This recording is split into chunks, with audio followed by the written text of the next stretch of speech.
Көпчүлүк анын атын дагы уккусу келбейт, себеп дегенде бул оору дүйнө жүзү боюнча 4 миллионго жакын адамдын өмүрүн алып тынды, жана ошондой эле азыр 180 миллионго жакын адам ооруну жугузуп алып, албетте дагы да болсо кыйынчылыктар менен азыркы күнгө чейин күрөшүп келет.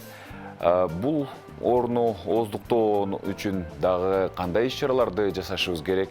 Кыскасы, мына бүгүн кайрадан коронавирус тууралуу кеп болот. Урматтуу көрүүчүлөр, албетте сиздер дагы өз сурооңуздарды 0708 996 996 WhatsApp жана Telegramга жөнөтүп, өз сурооңуздарга жооп алсаңыздар болот. Ал эми биз сиздерге эң маанилүү жана маңыздуу маек курганга болгон аракетибизди жумшайбыз.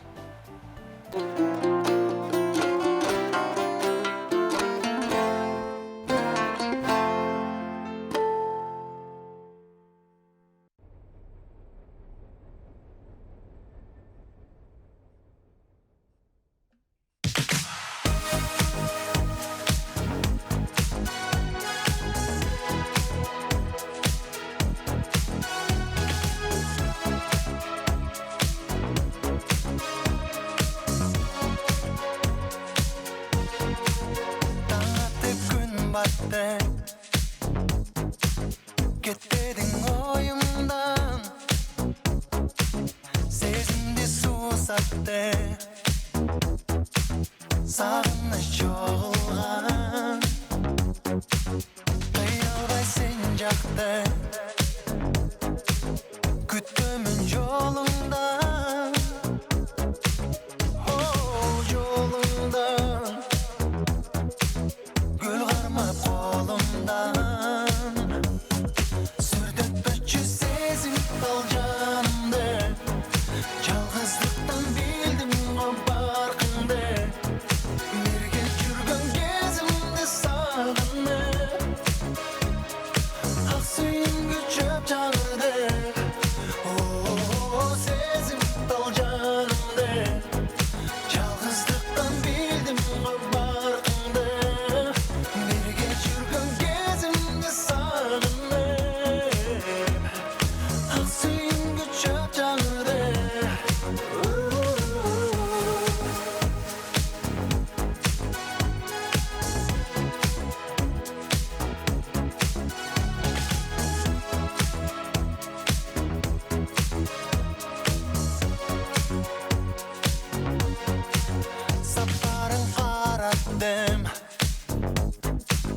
Bilinmez kabarın,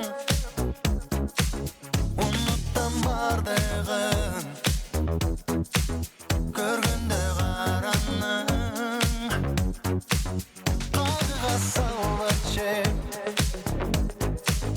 tabula targası, aylası, merimin arnaçı. Жалғыздықтан білдім ғой барқыңды, ерге жүрген кезімді сағынды, ақ сүйім күшіп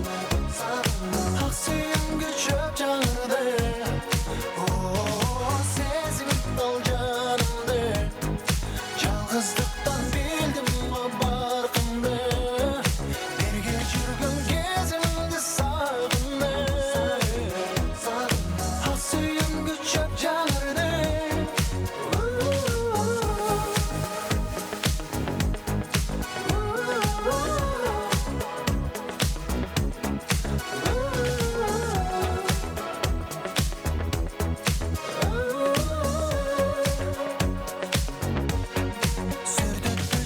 сезім ал жанымды, жалғыздықтан білдім ғой барқыңды, ерге жүрген кезімді сағынды,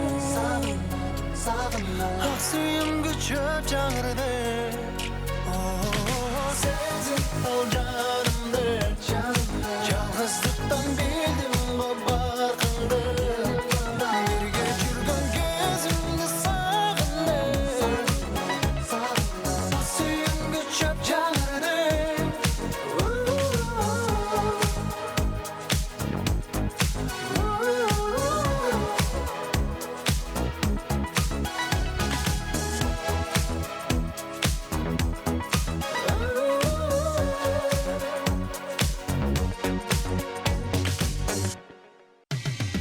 Кечтин кезекчиси Урмат Борченов. Урматтуу көрөрмандар, бүгүн 24-июнь 2021 жыл ушул убакытка карата албетте коронавирус Кыргызстанда дагы өтө катуу 3-чү толкуну жүрүп жатат деп айтып атышат адистер.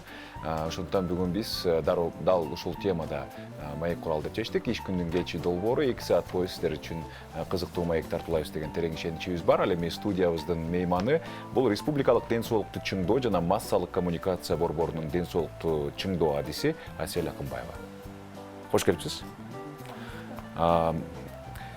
Албетте азыркы учурда эң эле алгачкы суроо мени кызыктырган суроо бул орнун бир орунда турбай улам жаңы штаммдар пайда болуп аткандыгы, анан ошол штаммдары оорураак, анан кийин тезирээк жугуу касиеттерине экен. Бул штаммдар кантип пайда болуп атат, эмне болуп пайда болуп атат, анан кийин дагы мындай 4 штамм белгилүү, 4 тең Кыргызстанда бар экен. Дагы деги эле штамм эмне бул, түрү кандай, ошону бир аз түшүнүп берип кетесизби? Саламатсыздарбы? Жакшы суроо экен. Бул бизде азыр коронавирус инфекциясы Кыргызстанда күч алып атат. Азыркы учурда бүгүнкү күндө 4 штамм белгилүү бизде. Бул альфа, бета, гамма, дельта деп коебуз.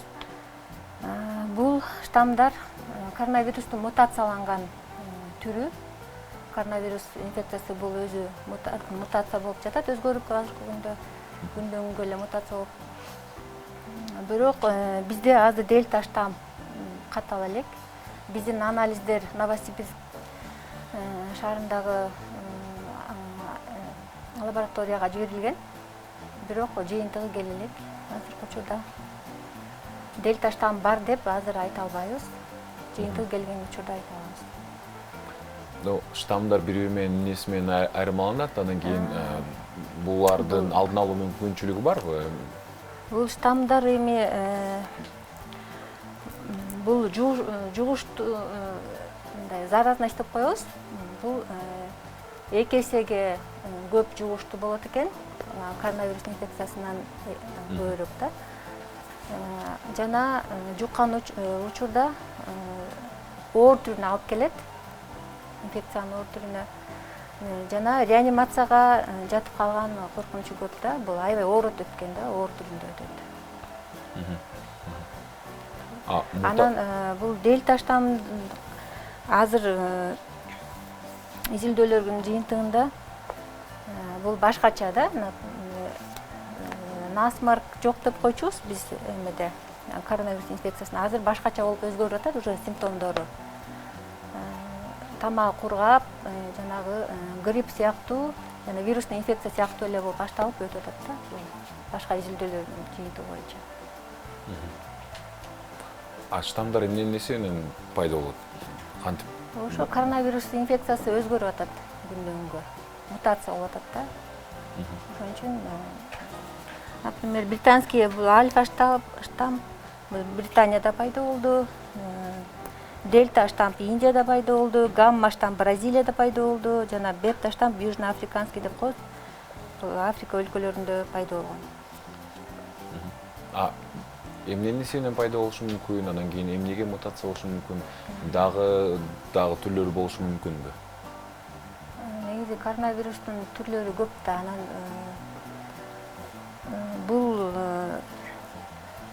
бул вирус ошо мутация болуп кетет экен да. Күндөн күнгө. Азыр бул окумуштуулар изилдеп атат. Точно аягына чейин изилденип бүтө элек бул вирус. Жаңы вирус болгондуктан дагы көп эмелери бар да. Дагы көп изилдөөлөр өтүп атат да. Эми жанагындай ар кандай азыр биринчи толкунда көптөгөн ушак айыңдар пайда болуп кетпеди беле? Ар кандай дарыланыш керек, дарылануу тууралуу, анан кийин алдын алуу тууралуу орну. Азыркы учурда дагы былтыркы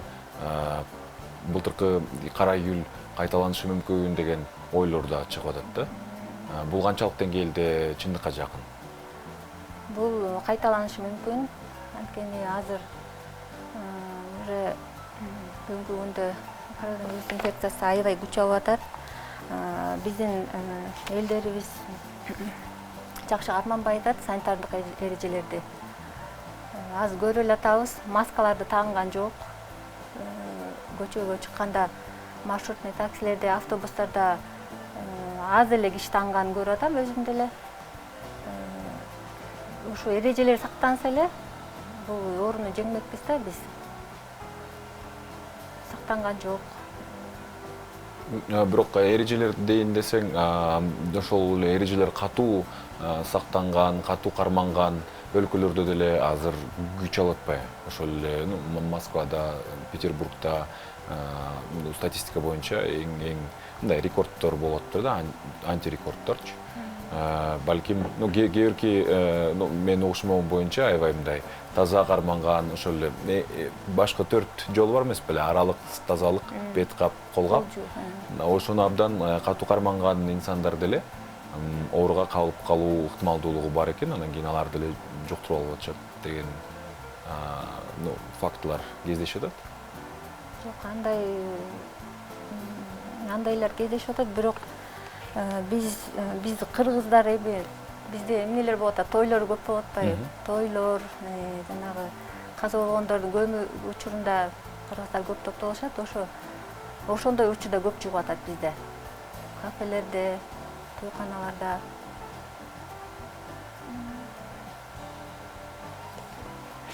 Бар эме этет да, жугат. Ушуга байланыштуу сиз айтмакчы, тойканалар Ошто, Жалал Абадта 1-июлдан баштап жабылат экен. Ал эми андай чектөөлөр башка республиканын аймактарына тиешелүү эмес. Сиздер сунуштайсыздарбы же сиздер кандай иш-чараларды сунуштайсыз? Жакшы. Биз азыркы учурда сунуштап атабыз. Бирок жергиликтүү бийликке биз сунуштама бердик, бирок өздөрү чечишет. Жаптып салганда экономический абалды да карашыбыз керек да, ошон үчүн азыркы учурда сүйлөшүүлөр жүрүп жатат. Эми аны бийлик өзү чечет. Биз жөн эле сунуштама бере алабыз. Жапкыла деп айта албайбыз. Сунуштама берилди. Кызыл зонага кайсы шаарлар, кайсы жерлер кирип атат Кыргызстанда? Кызыл зона Бишкек кирди азыр, Ош областы, Жалал Абадта көрүп атат.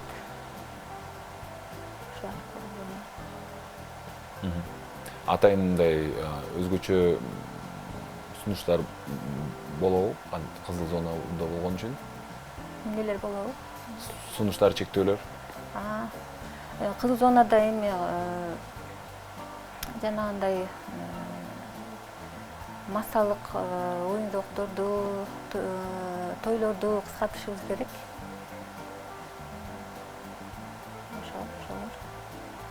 Жеке эле тойлорбу же? Жок, концерт, дагы эмнелер? Массалык жыйындар да ошо кыскартышыбыз керек. Кызыл зонада ошоларды кыскартышыбыз керек. Азыркы учурда башка областьтарда азыр абал туруктуу. Жакшы. Азыркы учурда ошо шаарда бардык ооруканалар толуп кетти. Киши жаңы ооруларга орун жок деп айтып атышат маалыматтарда. Эгерде бул чынбы, анан эгерде абал курчуй турган болсо, кандай иш-аракеттер көрүлөт? Азыркы учурда биздин ооруканаларда орундар такыр жок эмес, бар.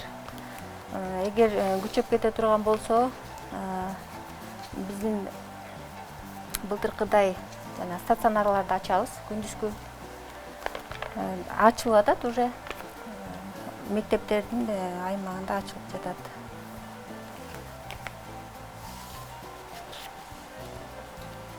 Кайерде? Биздин окуу жайларда ачылып жатат, уже стационарлар, күндүзгү стационарлар ачылып жатат. Бар эле былтыркыдай эч кандай мындай кандай десем, жалпы эл арасында паника, коркунуч жок сыяктуу сезилип атат.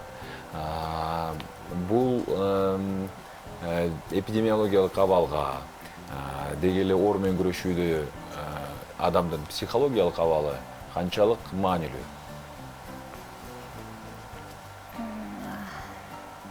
Биз албетте өзүбүздү коргош үчүн даяр болушубуз керек, ответственность деп коебуз.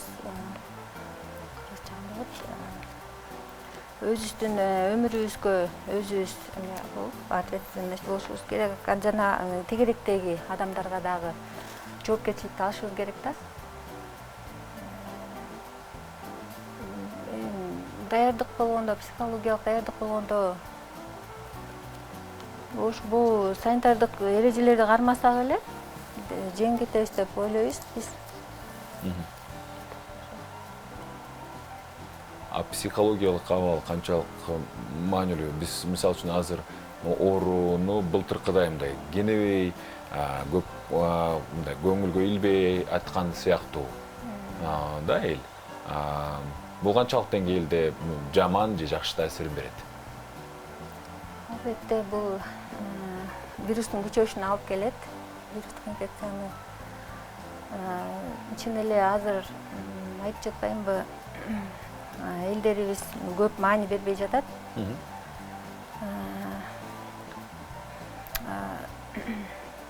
Көп жатпайбызбы? Ошол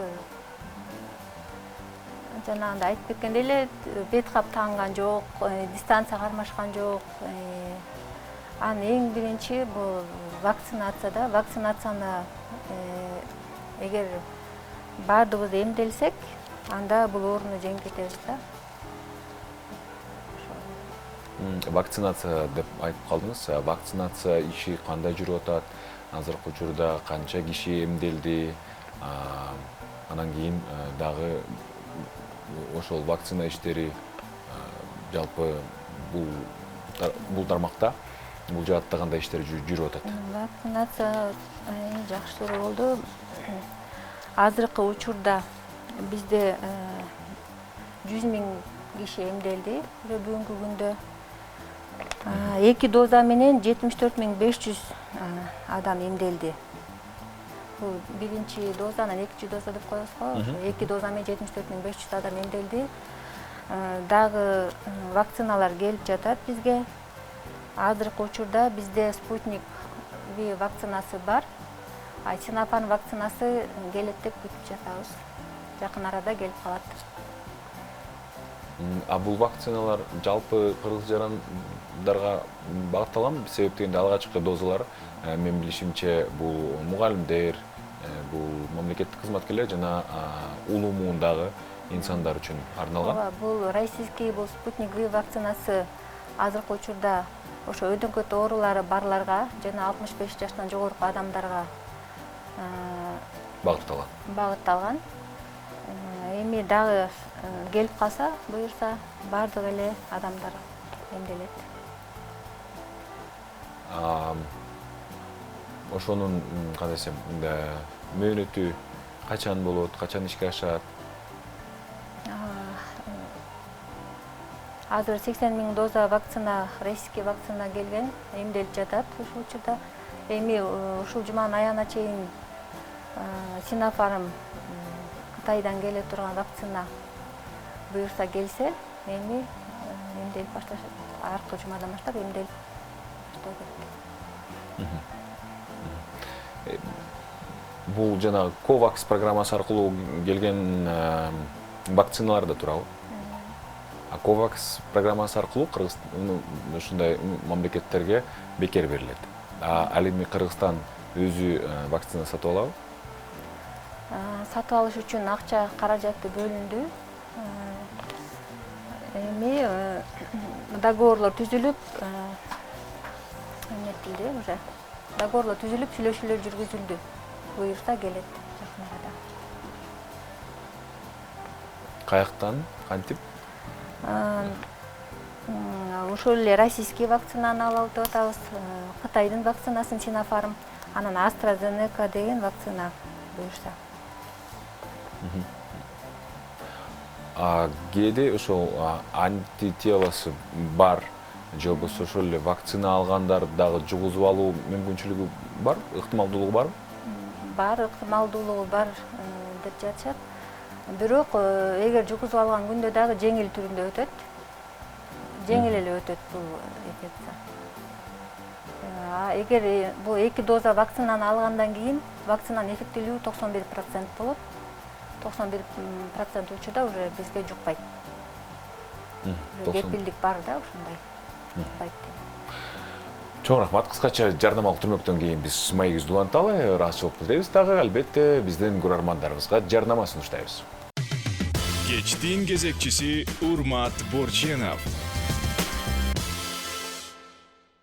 Статистиканы деле Урматтуу айткой. көрөрмандар, коронавирус инфекциясы күндөн күнгө көбүрөөк инсанга жугуп атканы баарыбызга маалым. Албетте баарыбыз дагы көпчүлүктү түйшөлткөн маселе болгондуктан бүгүнкү темабыз дагы ошол коронавирус ооруну кантип бооздуктасак болот, деги эле бул мүмкүнбү деген суроо менен биз атайын мейманыбызга кайрылып отурабыз. Мейманыбызды дагы бир тааныштырып өтөйүн. Бул республикалык Ден соолукту чыңдоо жана массалык коммуникация борборунун Ден соолукту чыңдоо адиси Асель Акынбаева. Дагы бир кош келипсиз. Эми жанагы штаммдар тууралуу суроо болду. Ал штаммдардын өзгөчөлүгү болгону жанагы көбүрөөк жугуу күчү, жуктуруу күчү бийик болгондо, анан кийин оорунун оорураак өтүшүндө. Оорунун оорураак өтүшү дегенде канчалык деңгээлде айырмаланат? Мисалы үчүн жөнөкөй коронавирус менен анан коронавирустун жаңы мисалы үчүн айталы ошол эле Британ штаммы. Британ штамм деген демек мутацияланган түрү, да? Эми бул эмне десем, оор өтөт деп атпайбызбы, бул жанагы реанимацияга жатып калуу тобокелчилиги көп да. Пневмония жанагы биз айтып аткан оор түрүндө өтөт, анан өлүмгө алып келиши мүмкүн. Мындай жугуусу 2 эсе көп деп атпайбызбы? Көп адамдарды жугузуп атат тегерегиндеги. Ошо анан оор өтөт, ошо оор өлүмгө алып келиши мүмкүн. Оор болгондо симптоматикасы ошондой эле болобу? Ошондой. Симптоматикасын дагы бир аз жанагы гриппке дагы окшошуп кетиши мүмкүн деп айттыңыз. Өзгөрүүлөр бар. Анан дагы жаш өзгөчөлүгү дагы балким жаштарга дагы көбүрөөк жугушу мүмкүнбү деген суроо келет. Себеп дегенде мурун көбүрөөк коронавирус болсо улуу инсандарга көбүрөөк коркунуч жаратат. Ал эми кичинекей балдарга мисалы үчүн же болбосо ошол эле жаштарга өтө деле коркунуч жаратпаган вирус деп айтылып келген. Туура. Азыркы учурда кандай? Ошол штаммдардын өзгөчөлүгү. Бул штаммдардын ошо өзгөчөлүгү ошо жаш муундарды көбүрөөк жабыркатат экен, азыркы изилдөөлөрдүн жыйынтыгы боюнча. Былтыр мисалы жаш балдар ооруган эмес, ооруса да жеңил түрүндө өткөн. Быйыл болсо жаш балдар көбүрөөк ооруп жатышат. Ооруганда дагы жана оор түрүндө ооруп калып жатат, пневмония жана сезгөнүлөр көп. Больницага дагы жаткан учурлар көп. Ооруканага жаткан учурлар. Эми баягы эле жалпы суроо, эми коргонуу керек, сактаныш керек. Сактангандын биз билген бет кап, аралык, тазалыктан башка дагы кандай түрлөрү бар? Туура айттыңыз. Эң биринчи бул бет кап. Бет капсыз көчөгө чыкпашыбыз керек болуп жатат ушул учурда. Андан кийинкиси бул колду бат-баттан жууп, 20 секундтан кем эмес жууп, антисептиктер менен колдонуп, дистанцияны кармап 1–1,5 метр жана эл көп чогулган жерлерге барбоо.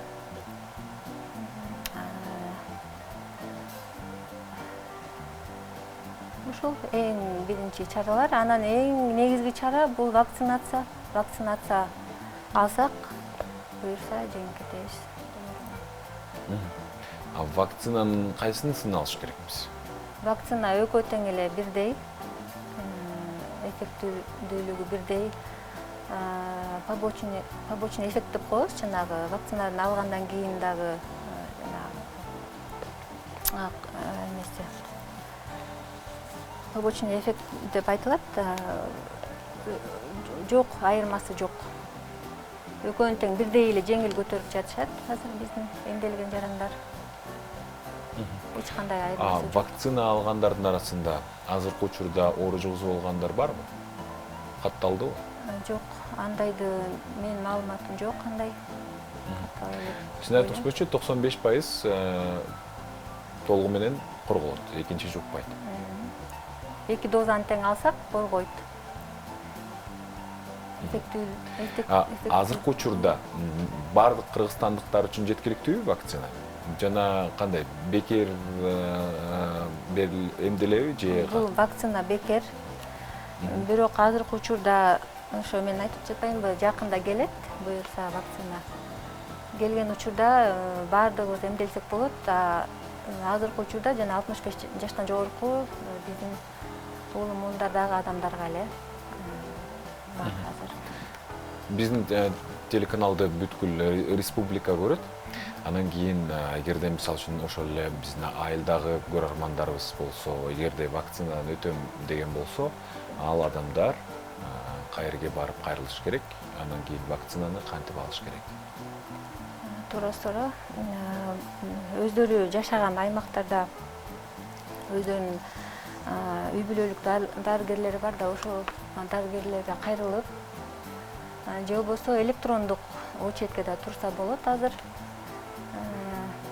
Электрондук кезекке кантип турат? Электрондук кезекке биздин эме бар, сайт бар. Эмеде Минздравдын сайтында. Ошо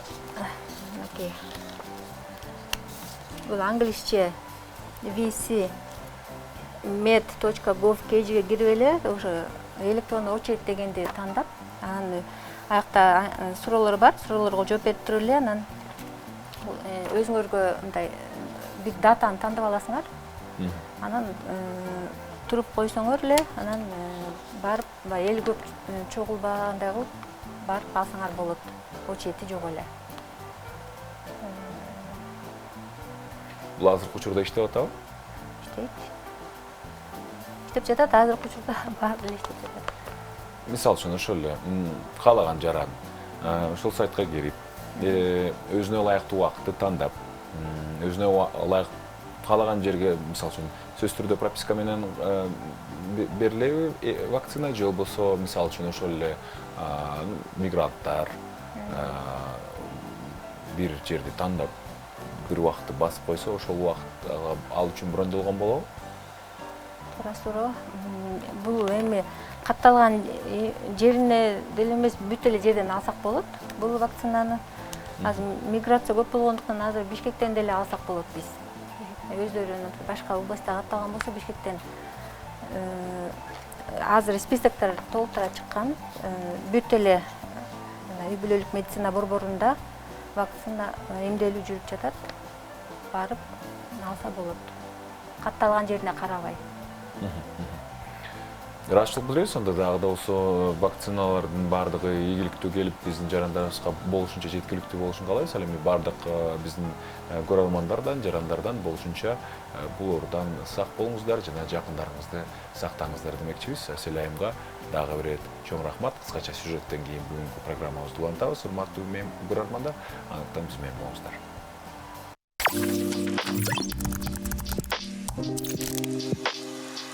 Сиздин колуңузга чиркей конду.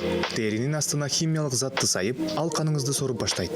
Эгерде чаккан жерде ыйлак жана кызаруу болбосо, мүнөздүү кычышуу менен коштолсо, анда сиз кан соргучтун иш-аракеттери жөнүндө ойлонуп да коймок эмессиз. Чаккандын кесепеттери абдан жакымсыз. Бирок ыйлакча бул организмдин иммундук система тарабынан ишенимдүү корголушунун маанилүү көрсөткүчү. Бул организмге инфекцияларга жана ар кандай ооруларга каршы турат. Иммундук система бул денеңизди ар кандай коркунучтардан сактоо үчүн чогуу иштеген клеткалардын, ткандардын жана органдардын жыйындысы.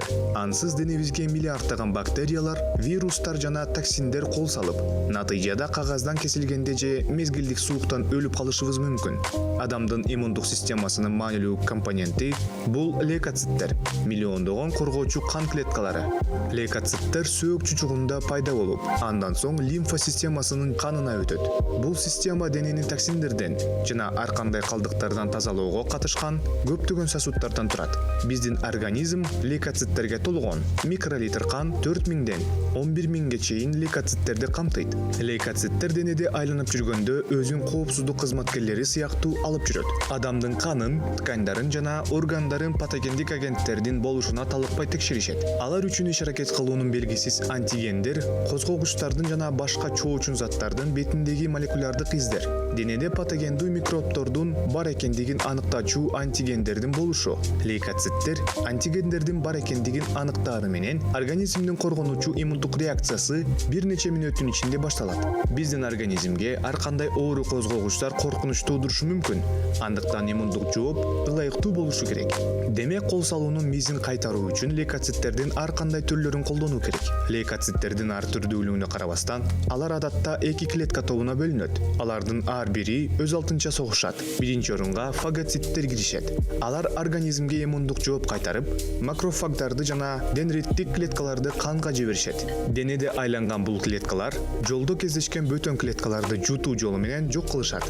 Патогендер сиңгенде фагоциттер баскынчылардын антигендери жөнүндө маалыматты талдайт жана организмдин коргонуусун башкаруучу лейкоциттердин экинчи тобуна лимфоциттерге өткөрүп беришет. Андан кийин Т лимфоциттер деп аталган лимфоциттер тобу денедеги жуккан клеткаларды издей башташат жана аларды дароо өлтүрүшөт. Ошол эле учурда В лимфоциттер жана Т жардамчы лимфоциттер уникалдуу антигендерден алынган маалыматтарды анализдеп, антителолор деп аталган белгилүү протеиндерди чыгара башташат. Андан кийин эң маанилүүсү болот. Ар бир антиген үчүн кулпунун ачкычы сыяктуу антигенге дал келген өзүнүн өзгөчө антителосу өндүрүлөт. Антитело антигенге жабышып, басып кирген клетканы жок кылат. В клеткалары ушундай миллиондогон антителолорду өндүрө алышат. Адам денесинде айланып, алар баскынчыларга кол салып, зыяндуу козгогучтарга жок кылынганга чейин күрөшүшөт. Ал ортодо иммундук система баскынчыларга каршы күрөшүп жатканда, бизде температура же шишик сыяктуу белгилер байкалат.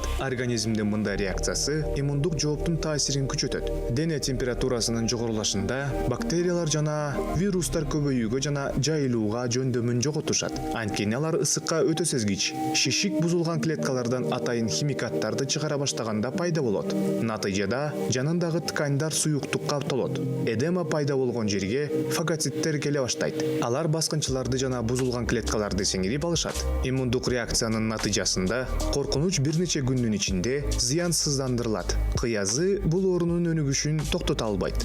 Бирок бул негизги нерсе эмес. Иммундук системанын негизги милдети оорулардын өмүргө коркунуч туудурушуна жол бербөө. Ден соолугубузду ар дайым көзөмөлдөп туруу менен иммундук система узак мөөнөттүү иммунитетти өрчүтүүгө жардам берет. В жана Т лимфоциттери антигендерди аныктаганда маалыматты келечекте ошол эле каршылашты таануу үчүн колдонушат. Эгер ошол эле козгогуч биздин денебизге кирип кетсе, анда клеткалар ошол замат тиешелүү антителолорду даярдап, организмге көбүрөөк зыян келтирбей туруп, козгогучту нейтралдаштырышат. Ушундай биздин организмде чечек сыяктуу көптөгөн ооруларга каршы иммунитет пайда болот. Бирок бул жөнөкөй эмес. Көпчүлүк адамдар аутоиммундук ооруларга чалдыгышат. Натыйжада иммундук система өз денесиндеги дени сак клеткаларга жаңылыш кол сала баштайт. Аутоиммундук оорулардын себептери так аныктала элек. Бирок алар ар кандай деңгээлде иммундук системаны бузуп, артрит, биринчи типтеги кант диабети жана склероз сыяктуу олуттуу ооруларды пайда кылары белгилүү. Бирок көпчүлүгүбүз үчүн өмүр бою дени сак иммундук система 300гө жакын ОРВИ жана башка көптөгөн инфекциялардын чабуулун ийгиликтүү токтото алат. Иммундук система болбосо болбосо, бул козгогучтар денебизге олуттуу коркунуч келтириши мүмкүн. Андыктан кийинки жолу суук тийгенде, чечиркейдин чакуусун тырмаганда иммундук системаңыз жөнүндө ойлонуңуз. Биз ага өмүрүбүз үчүн карызбыз.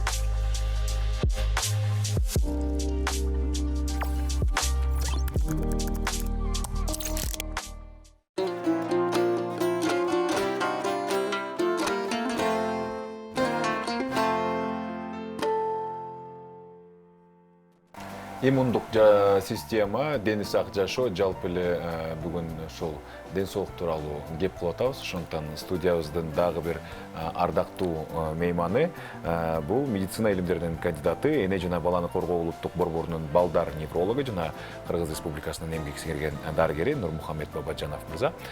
Кош келипсиз. Саламатсыздар. Мына жогоруда иммундук система тууралуу биз сюжет көрдүк. Иммундук системанын жанагы вакциналарды, ар кандай вакциналарды сиздер эмдеп кичинекей балдардан эмдөө менен алек болосуз. Андан кийин азыркы учурда эмдөө боюнча дагы көптөгөн ар кандай андай эки ача пикирлер дагы көбөйүп кетти. Кимдир бирөө мисалы үчүн эмдегенден баш тарткандар бар. Алардын баш тартуусу канчалык негиздүү? Сиздин өзүңүз боюнча. Эми мындай десем болот да, орусча бир макал бар, жанагы иммунопрофилактика өзүнүн жетишкендиктери менен өзүнө заложница болуп калды да. Аны иммунопрофилактика менен бүгүнкү күнү дүйнө жүзүндө 25-26 ар кандай жугуштуу ооруларга карыштуу вакциналар бар. Ар кандай көп жетишкендиктер бар да. Ошондуктан көп ооруларды ошо эмдөөнүн күчү менен биз как бы жокко чыгардык да. Мисалы, мурун натуральный оспа деген бар болчу. Ошону только эмдөө менен жок кылды. Мына акыркы вакциналарды 70-жылдары кылды. Ошо андан кийин уже бул прививка жасалбайт, и бул оору да жок азыр, Кудайга шүгүр. Экинчи оору дүйнө жүзүндө кайсын жок кыла турган бул шал оорусу, полиомиелит деп коет. Жүлүнүнө барып не кылып туруп балдарды шал оорусуна алып келген полиомиелит вируска карыштуу бизде 94-жылдан баштап операция Мегакар деп ушу балдарды эмдөө баштап, 1 жашты төрөлгөндөн баштап 5 жашка чейин ушу кайра эмдөө жасап, бүгүнкү күндө мына бизде полиомиелит мына 20 жылдын ичинде бирде катталган эмес. Муну жок кылганда десек. Ушундай эле жана кор, кызамык, кызалча, кызылча, көкчөтөл, жана дифтерия, коклюш дегендерди ошо эмдөө күчү менен биз азайтканбыз. Ошондуктан ал оорулар мындай аз кебеген не кылгандыктан элдер бунун эмдөө эмне кереги бар, башка андан тышкары ар кандай чет побочный нелери көбүрөөк болуп атат деп жанагы антипрививочниктер, ошо прививкага карыштуу адамдар көбөйүп атат да. Анткени мына соцсетилер ошону жайып атат. Бүгүнкү күндө көбөй келет да, анан кийин айтат биз эмдөөгө карыштуу дейбизби да? Карыштуу деп. Мен айтам да, суроо берем. Силер кайсы жугуштуу инфекцияга карыштуу болуп атасыздар? Бардыгына дейт, билишпейт. Бүгүнкү күндө биздин улуттук календарда 11 жугуштуу ооруга, балдарга 11 жугуштуу ооруга карыштуу эмдөө жасалат. Анан кийин жанагы мисалдарды келип айтып берсең, мисал айтам да. Мына сен азыр мисалы коронавирус деп атпайбы? Коронавирус жанагы жашы чоң өспүрүм, жашы чоң адамдардыкына көп таасир этип атат. Балдар жеңил формада өтүп атпайбы? А если корду алсак, например, замыкты, бул балдарга аябай коркунучтуу. Бүгүнкү күндө эгерде коронавирус где-то 2-3% тегерегинде өлүмгө алып келип атса, чоңдорду, то кор менен балдар ооруса, а жерде почти 15%га чейин балдар пневмония менен бул дүйнөдөн кош айтышы мүмкүн да. Ушунчалык оор. Ошо корго карыштуу прививка менен биз аны жокко чыгарганбыз. Мына Кыргызстанда бир жылда бир 10-15 нелер катталат да, андан көп болот. Мында бизде 15-жылы вспышка болду, почти 15 000 адамда кор болду, а жерде 4 бала каза болгон. Анан кийин коклюш көк жөтөл да. Балдар ал жанагы жөтөл менен катуу жөтөлүп, аябай оор абалда өтөт да. Анан мына 16-жылы, 17-жылы 190 бала ошо менен ооруса, анын 4-өө, 5-өө каза болду. Аны эч ким эске албайт да.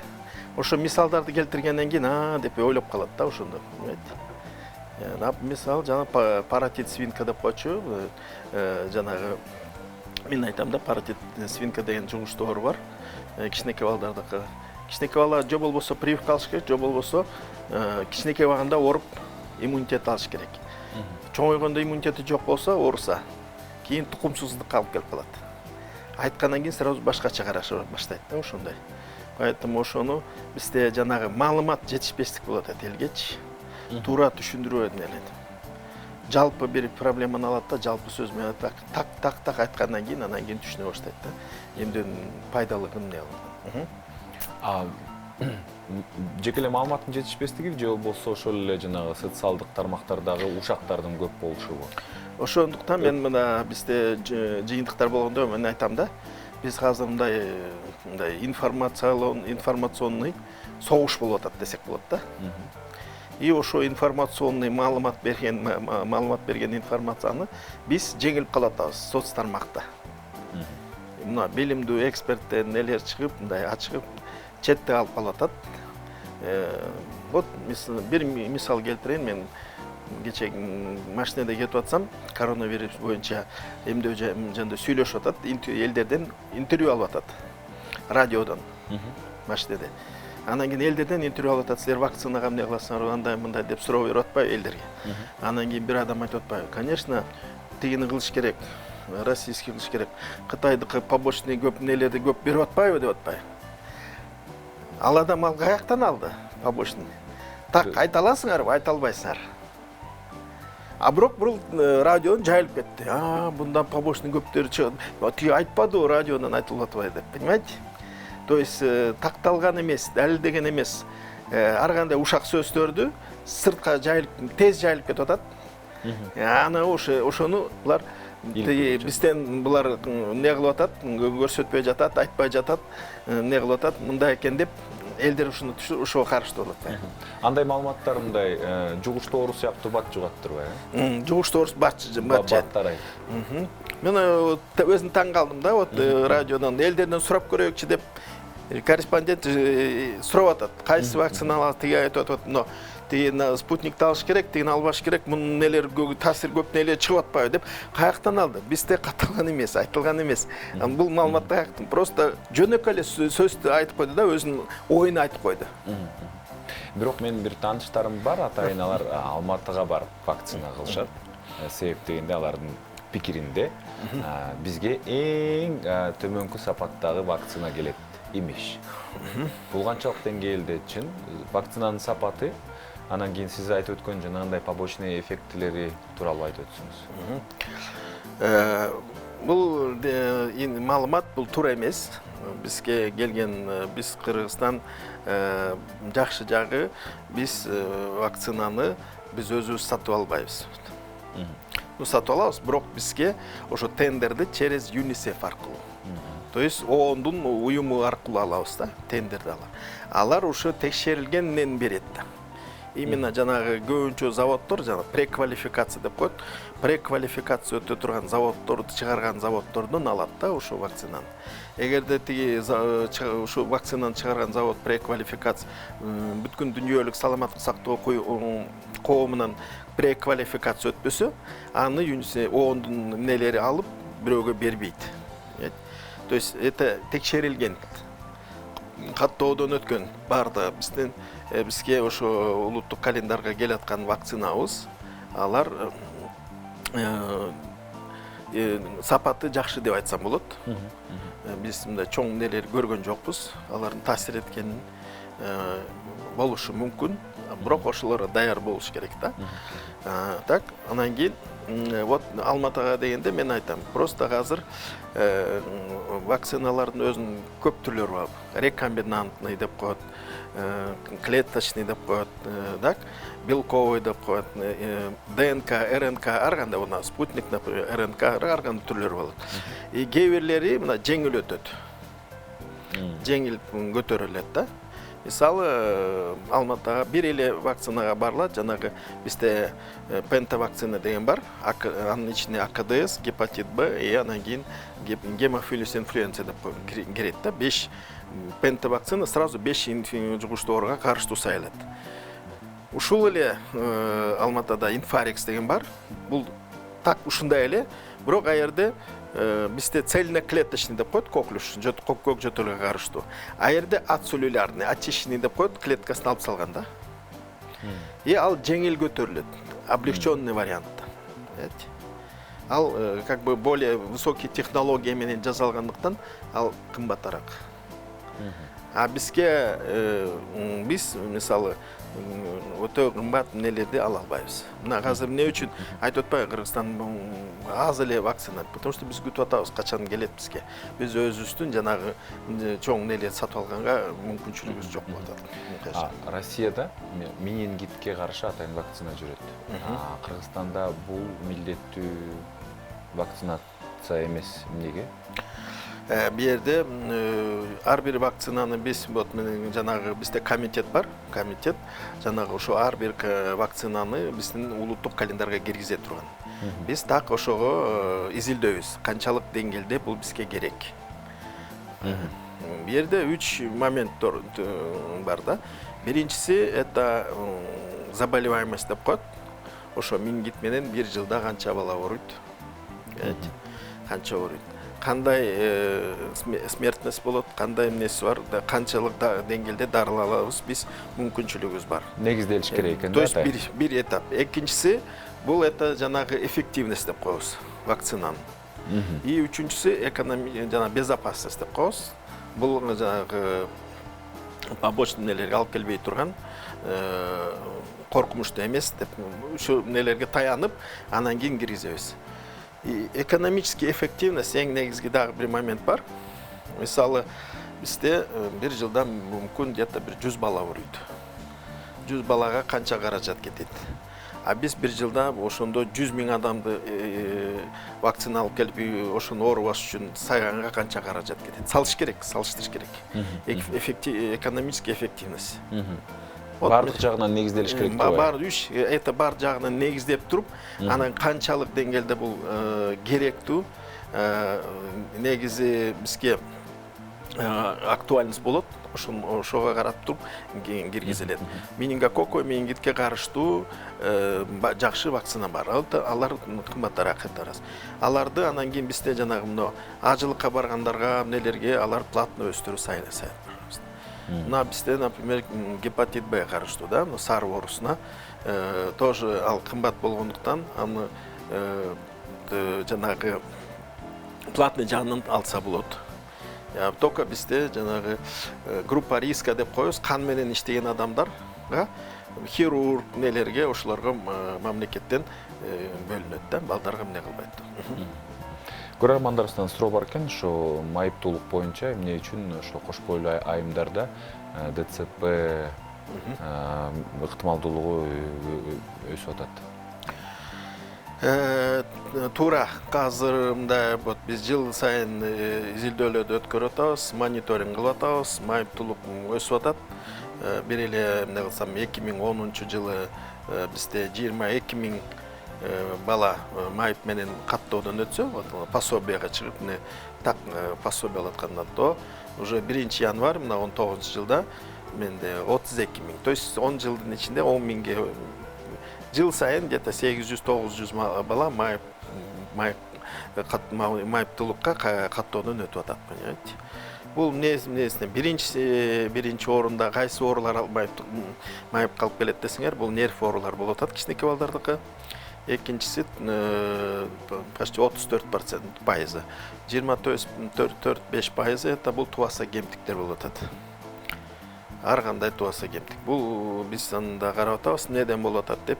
Мындайча айтканда, мен айтып атам, биз жаш биз ата эне болобуз, балалуу болобуз деген адамдар өзүнүн ден соолугуна, өзүнүн несине кайдыгерлик болуп атат кичине.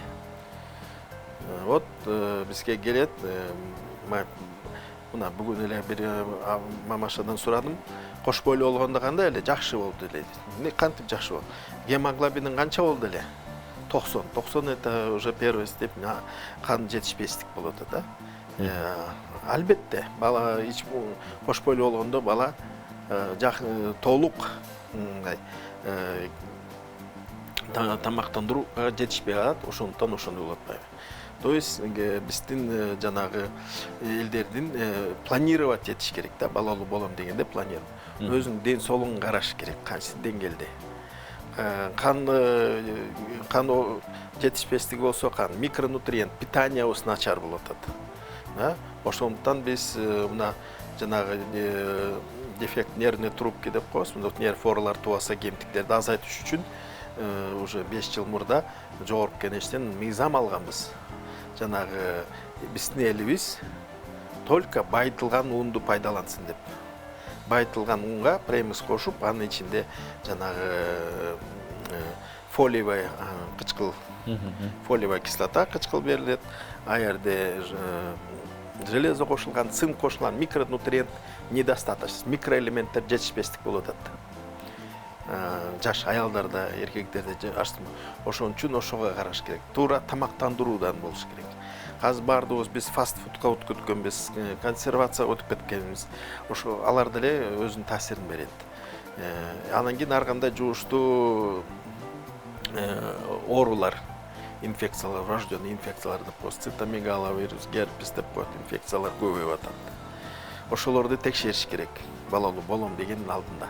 А бизде мына биз карасак почти 30-40% сен жанагы ошо балалуу болом деген даярдандың беле, төрөлгөндө эмне кылдың беле десе, жок, кокустан болуп калды деп эле чыгат да. Ана и то учетко турганда да 2 ай, 3 ай, 4 ай, 5 ай өтүп кеткенде учетко турат.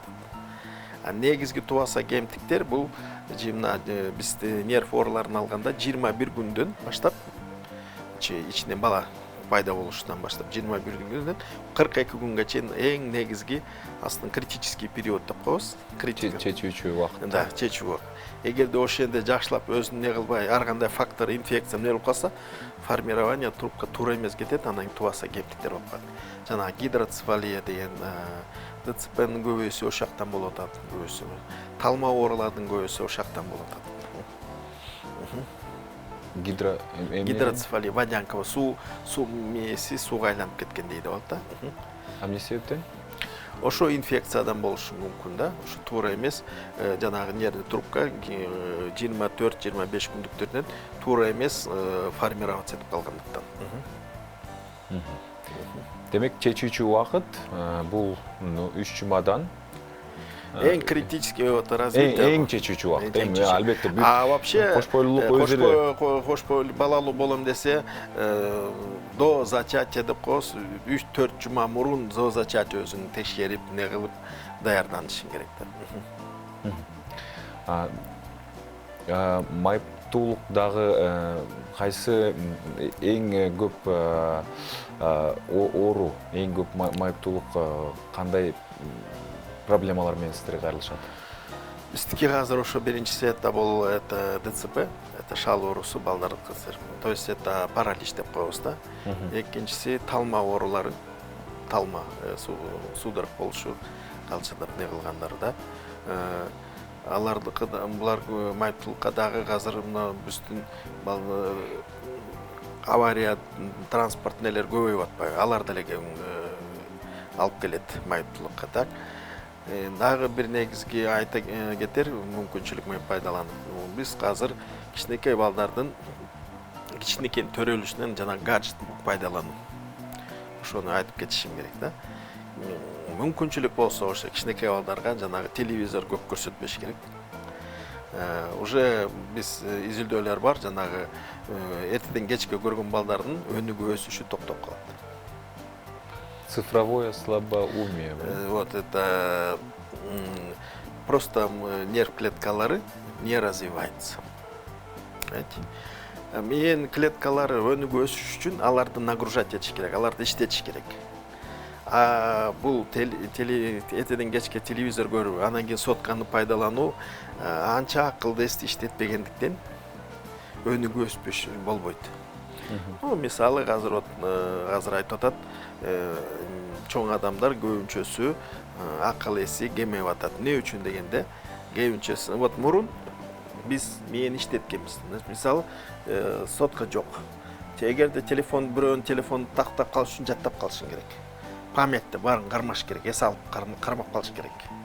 Жатташ керек. Тигин адресин, тигин телефон, тигин барын башына кармаш керек. Бүгүн аны эч ким биякта кармабайт. Бардыгы телефондо бар. Кнопканы басып коет, бияка облегченный вариант. Туурабы? Көбү азыр мындай математикалык бир нени берсең, не кылбайт. Мен эстеп санабайт. Таблица умножениелерди. Калькулятор алып эле, же ачып эле эсептеп баштайт. А мен өнүгүп өсүш үчүн аны нагружать этиш керек. Это ките окуш керек, ыр жатташ керек. Нелерди канчалык көп не кылсаң, ушунчалык тезирээк өнүгөт өсөт. А бизде кичинекейдиктен көп ошо калып калды. Садик жетишпейт. Мисалы айылдарда садиктер ошол балдар менен заниматься өтө турган нелер жетишпестик болот да. Почти азырына бир мынча изилдөөлөр болгон, дошкольный мектепке барарда где-то 14-15% эле балдар, кичинекей балдар нелерди барып катышат да, садик, бала бакчаларга, нелерге барып, калгандары көбүнчөсү үйдө отурат. Развитие өнүгүү жок болот, өндүрүш жок болот. Бирок менин өзүнүн өзгөчөлүгү ошондой турбайбы? Эң оңой жолун тандайт экен го. Да. Ошон үчүн ошо не кылыш керек. Это как спортсмендер. Булчун күчтүү болуш үчүн аны иштетиш керек, туурабы? Мээде да ушундай. Бирок абдан оорбош керек да, күнүгө иштетиш. Ошого аракет кылыш керек да. Ошого аракет кылыш керек. Пазл собирать, это кнопочная мозаика, это сүрөт тартмай, ушундай леголарда, шахматы ойноп, ыр жаттап, көбүнчө окуш не кылыш керек да. Профилактика, алдын алуу жана ошол эле майыптуулуктун алдын алуунун жолдорун айтып бересизби? Кичинекей балдардын жолдору эң биринчиси это туура эң биринчи баштап төрөлгөндөн баштап это убагында врачтарга көрсөтүш керек. Көбүнчөсү азыр үй бүлөлүк дары-дармекерлерге ишенбей калды, эч жака алып барбайт, үйдө отурат. Кеч оорусу нелери. То есть биз мына азыр уже 3-4 жыл болду, бирок жыйынтыгы болбой жатат, жылыш болбой жатат. Эрте кийилишүү программаны киргизейик деп атабыз. Как мыйзам катары. Орусча айтканда раннее вмешательство деп коет, эрте кийилишүү. Бул программанын эң негизи максаты ошо баланы 1 жашта, 2 жашка чейин толук карап, изилдөп, кандай нелери бар, чектөөлөр бар, кандай нелери бар, ошону аныктап, өз убагын ошону устранять этиш керек. Если аны кылбаса, кийин уже 3-4-5 жашка өтүп кеткенден кийин кайра келиши бул кыйын маселе, профилактика. Бизде вот нерв ооруларда вот бир нерсени айтып берейин, бир эксперимент кылган, оказывается, көздүккө, например, зрение, жана көздүн көргөн палочка, колбочка деп коет. Бала төрөлгөндөн кийин 2 айдан баштап 10 айга чейин 8 айдын ичинде ушунчалык тез өнүгүү өсүшү болот экен. Канча кийинки ушунча процентке жылыша болот, кийин 6 жылга барабар да. 8 айдын ичинде кийинки 6 жылга барабар болот. Бирок ошондо алар өнүгүү өсүш үчүн стимуляция болуш керек. Ал стимуляция болбосо, кийин 2 жашта эмне кылганда алар кайра кабылына келбейт. Восстановление болбойт. Анткени аларга стимул болгон эмес, алар өскөн эмес, токтоп калат. Ошон үчүн эрте кийилишүү программа, ошо мен негизги максатым, ошо менен азыр иштеп атам, это раннее выявление, эрте кийилишип, ошол балдардын кемчиликтерин табып, и ошолорду кайсы деңгээлде реабилитациялоо кылыш керек. 3 жашка чейин, 4 жашка чейин ушуларды тактап, уже аларга жол кылып не кылыш керек. Если аларды не кылбасак, кийин это бесполезно болот. Так? То есть көп жетишкенибизге жетпейбиз биз. Это эң негизи программа. Так, туура тамактандыруу. Убагында жанагы ар кандай эмдөөлөрдүн алуу. Бул деле ден соолугуна көп жардам берет. Канчалык мына сүйлөбөсүн мага тең андай болуп атат, мындай болуп атат. Бирок общий жалпы алганда жыйынтыгы жакшы эмдөөлөр да. Биз мына полиомиелитти жок кылдык,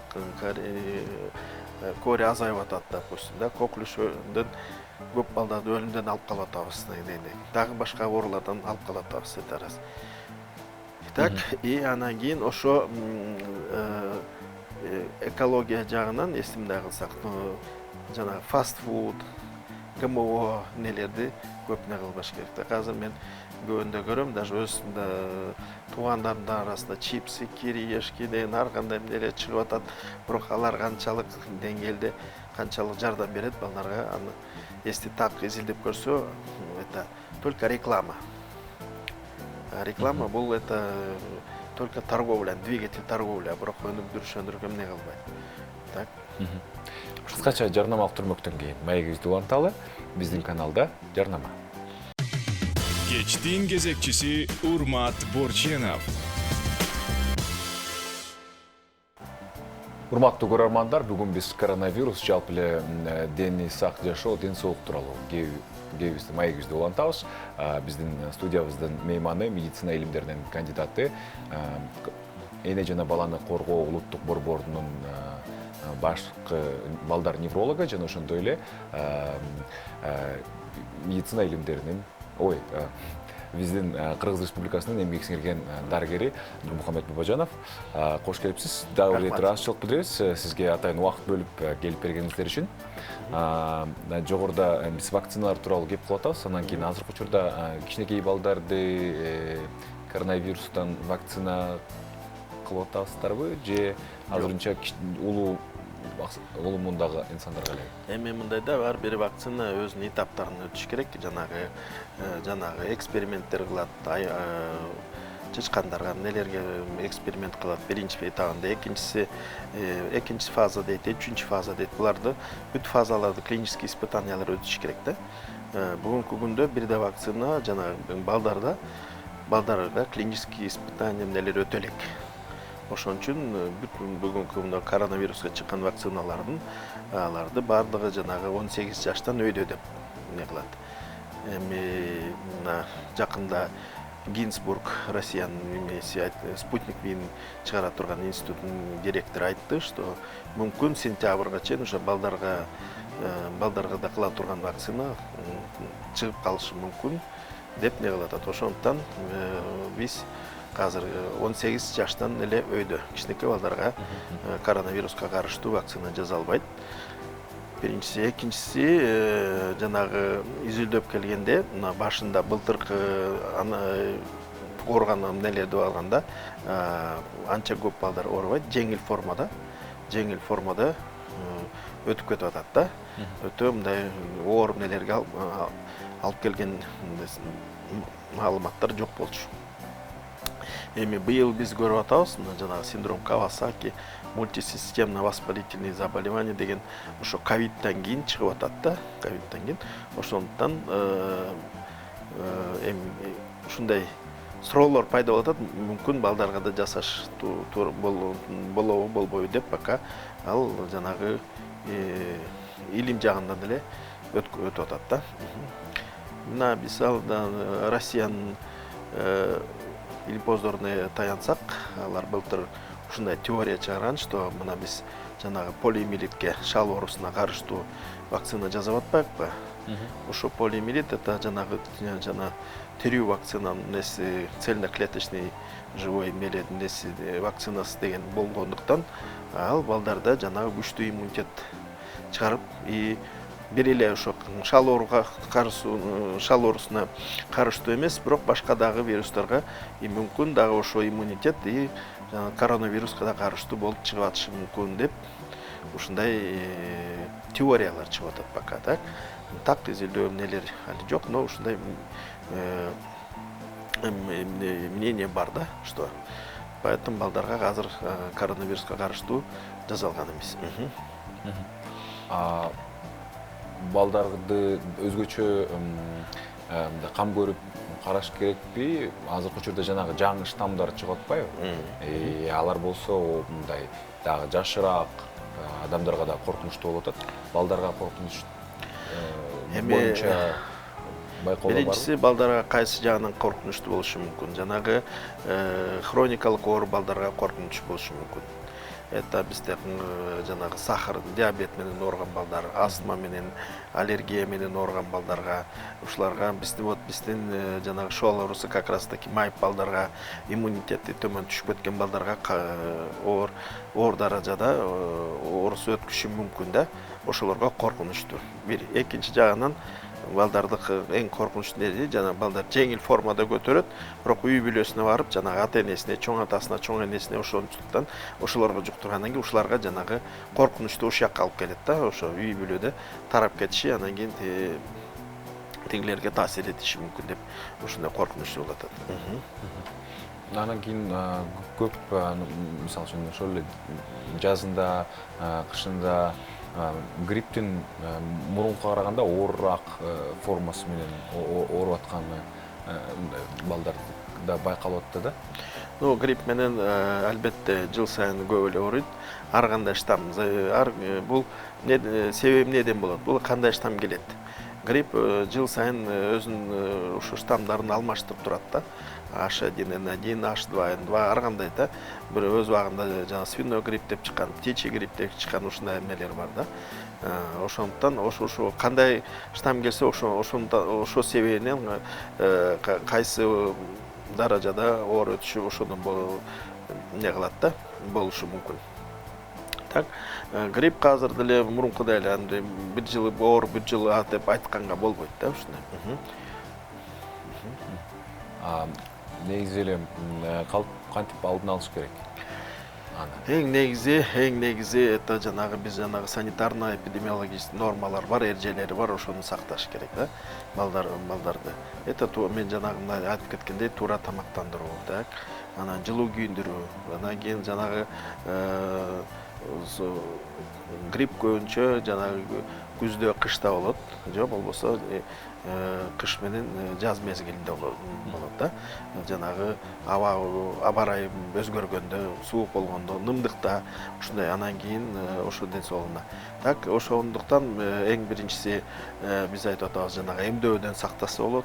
Анан кийин витамин ар кандай биздин өзүбүздүн эмнелери элдин пайдалануу эмнелери это суюктукту көп ичиш, аскорбинка, аскорутин бизде азыр ит мурун деп коет шиповник, ошону кайнатып, ошо настой кылып, ошону ичсе болот. Сокторго магазинден сок алыштын мен кээ бирлерине айтам, аларды албай эле ошо ит мурун чогултуп эле, кышында аны термоско салып эле бал менен мелер менен кошуп ичсеңер, иммунитетин көтөрөт да кичинекей балдардын несин. Баягы эле чеснок, пияз дегендей пайдаланып. Бирок аны өзүнүн эрежелери бар да, аларды пайдалануу.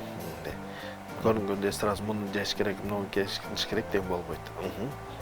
Сиздер айтып атпайсыздарбы, мисалы үчүн биз мыйзамдын негизинде бекитүүнү мындай демилгелеп, ошонун үстүндө иштеп атабыз. Мисалы үчүн элдин, калктын баардыгы байытылган ун жеш керек. Бул мисалы үчүн жеке эле унга тиешелүү же болбосо ошол эле биз колдонуп аткан майга тиешелүү же болбосо себептегенде рафинированный май жейбиз да. Хорошо. Мен дагы кошумча айтып кетейин дегеним, эң негизиси, конечно, колду постоянно жууп, таза эмне кылып да, бет каптарды кийип, эмне кылыш керек да. Биз эмне үчүн именно унду байтылды да, суроо пайда болуп да. Именно анткени нанды бардыгы жейт. Унду бүт эл пайдаланат. Ошондуктан биз бардыгын эмне кылсын деп да. Башка азык катары. Башка азыктардан караганда. Экинчиси, мисалы, допустим, йод жетишпестик. Биз эндемичный зонага киребиз, йодду бүт тузду баардыгы пайдаланат, ошон үчүн тузга йод кошулат. Ошондуктан биз жанагы йод менен зона биз йод жетишпестиктин болгондуктан йод менен камсыздалган тузду пайдаланабыз. Так что здесь ошого карата байытылат да. Майды анча көп не кылбайт да.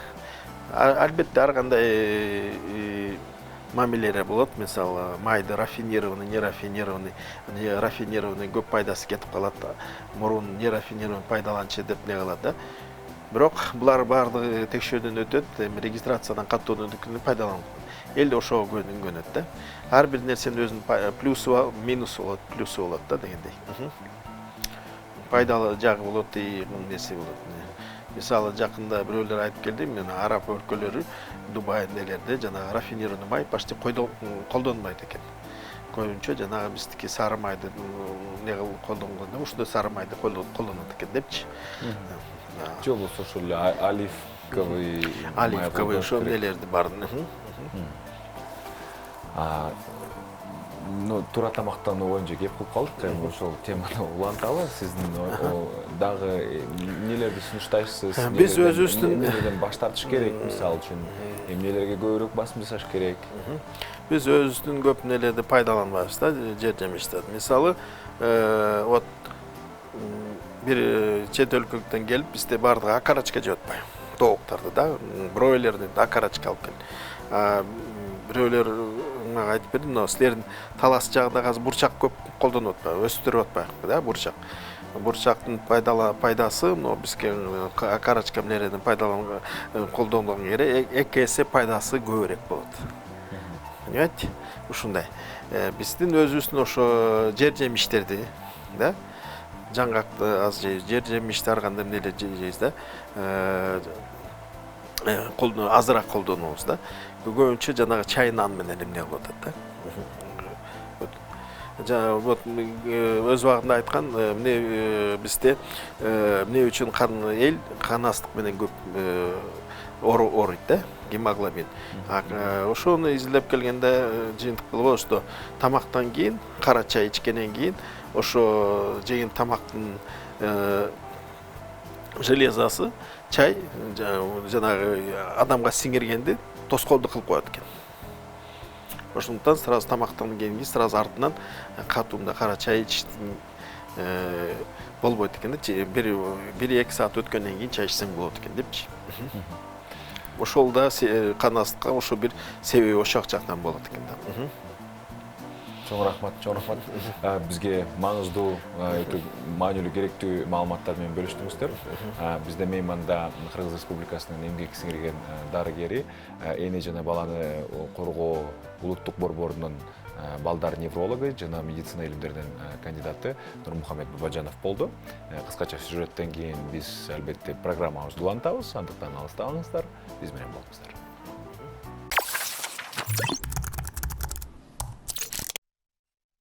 Аң сезимдүү керектөө. Бул 21-кылымдын жаңы тенденциясы. Бул эмне?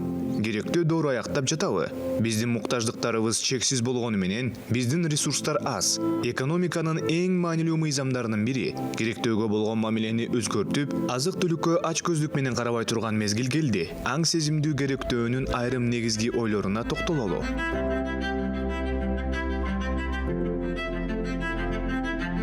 Биринчи, бир жумага азык-түлүк сатып албаңыз. Кантсе да бул өнүмдөрдүн айрымдары кандайдыр бир жол менен кийинки дем алышка чейин ыргытылат. Экологиялык жактан таза болуп өстүрүлгөндөргө чарба продуктыларын тандоо, этти жаныбарлар оор шарттарда жашаган заводдордон эмес, эт даярдоо этикалык мамиле жасаган чарбалардан сатып алуу.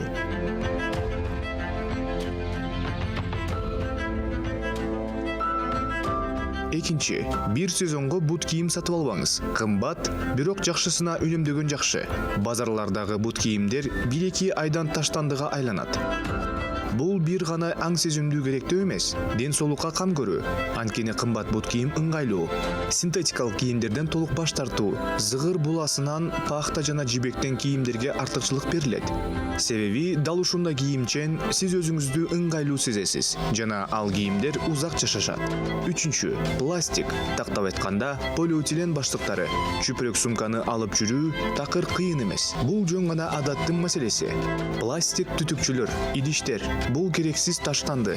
Аны көбөйтпөңүз. Денедеги скраптарды сода жана кофени майлары менен алмаштырыңыз. Жакында дүйнө жүзү тырмак боёгунан баш тартышына толук ишенишет. Ал кадимки косметикалык май менен алмаштырылат деп айтылууда. Тырмактарыңыз дениз сак жана жакшы көрүнөт. Бешинчи жана негизги ой. Кереги жок нерсени сатып албаңыз. Эмоционалдык сатууларды жана кубаныч үчүн сатууларды унутуңуз. Капчыгыңызды алып, төлөйүн деп жаткан сайын өзүңүзгө 3 жолу суроо бериңиз. Мага бул нерсе чындыгында эле керекпи? Көпчүлүк учурларда жок деп жооп бересиз. Бул тенденция сизге жагабы? Бул пайдалуу деп ойлойсузбу?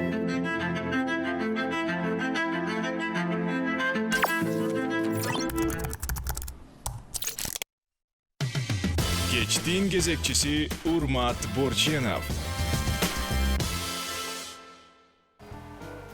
Дени сак жашоо жада бүгүнкү ден соолук тууралуу маегибизди улантабыз. Ошондуктан бизде бүгүн мейманда жөөгүлүк жаш талант мына ушундай көптөгөн марафондордо 1, 2, 3 орундарды багынтып келаткан Кубанычбек Талдыбеков мырза.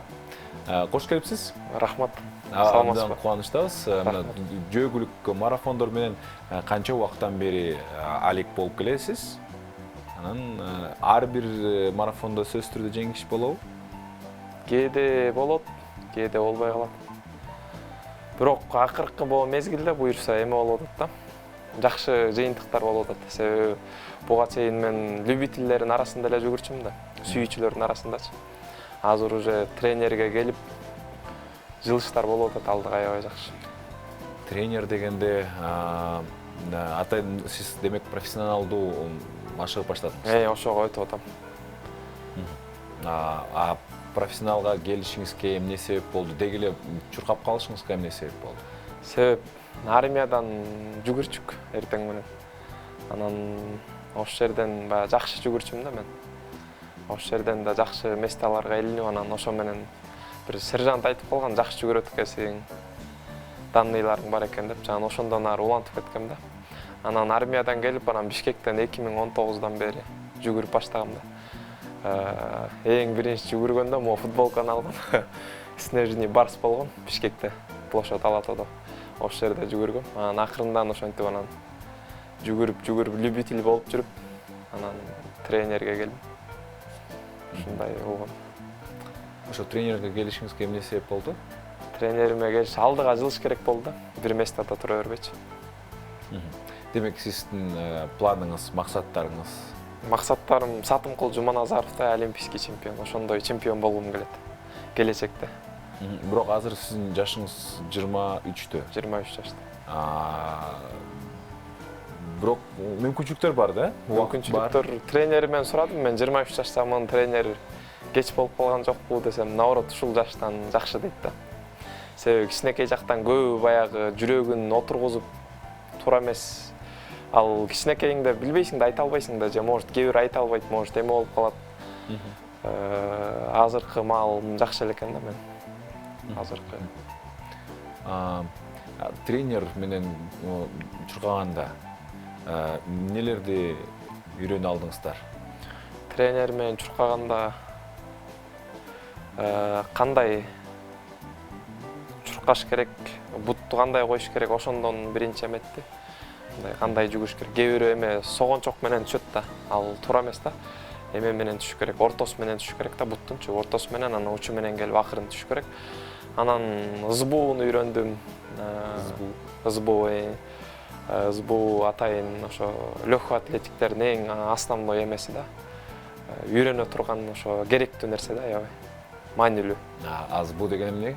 Ызбуу бутту көтөрөсүң. Анан ускорение чуркайсың. Аз көргөзө берейин туруп. Көргөзөңүз. Сбу. СБУ деген мондай да, мындай ушуларды кыласың да. СБУ ушундай анан эмелерди тизени өйдө көтөрүп жүгүрүш керек, ушуга окшогон эме да, СБУ деп ушуну айтат. Техника экен да, Техниканы основной ушул да. Анан тренерим айтат, тоого жүгүрүш керек депчи. Тоого жүгүрсөң мындай дөңгө, а кийин дөңдөн эмеге түшкөндө, асфальтка түшкөндө түз жерге жеңил болот да мага.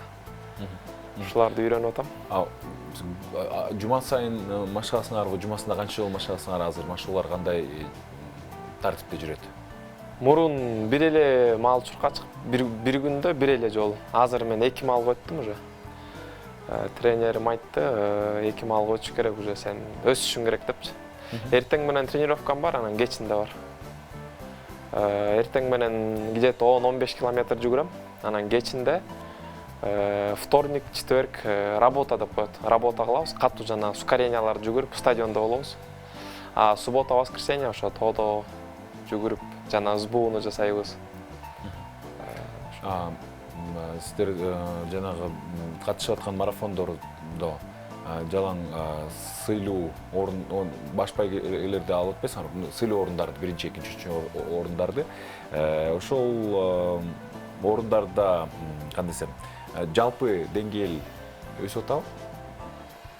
Чуркоого кызыгуу күчөп атабы? Күчөп атат, себеби жакшы приздерди коет, жакшы мындай продукциялар да берет аяктан. Абдан жакшы. Башка эмелер да тартып атат да, башка баягы жөн эле жүргөндөр бар да, алар наоборот кызыгып, биякта жүгүрсө момундай болот турбайбы, момундай месталарды алат турбайсыңбы деп. Сизге окшоп, мисалы үчүн ошол эле сүйүүчүлөр арасынан профессионалдардын катарына кошулгандар дагы ошондойлор да бар, жөн эле. Ошол эле маалда демек конкуренция дагы көп деген сөз да, туурабы? Конкуренция да көп. Конкуренция көп. Эркектердики особенно аябай көп да конкуренция. Конкуренциянын көптүгү дагы бул дагы өйдө өскөнгө жардам берет.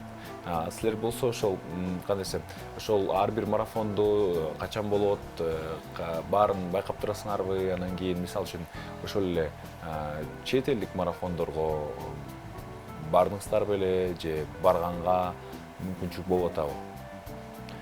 Ал марафондорду ооба карап турабыз алдын ала, себеби ошого расчет кылып даярданыш керек да. Анан ошого аз калганда анан баягы эмелерди, спорт тренировка кылган эмелерибизди азайтабыз да. Эмелердичи аз жүгүрүп калабыз, уже эс алып восстановление болобуз да. Баягы эмеге даярданабыз да, соревнованиягачы. Ошого күчтү топтойбуз. Анан чет мамлекетке барыш керек негизи, анан бирок баягы каражатка байланыштуу бара албай калабыз да. Финансовый жактан. Эми сиз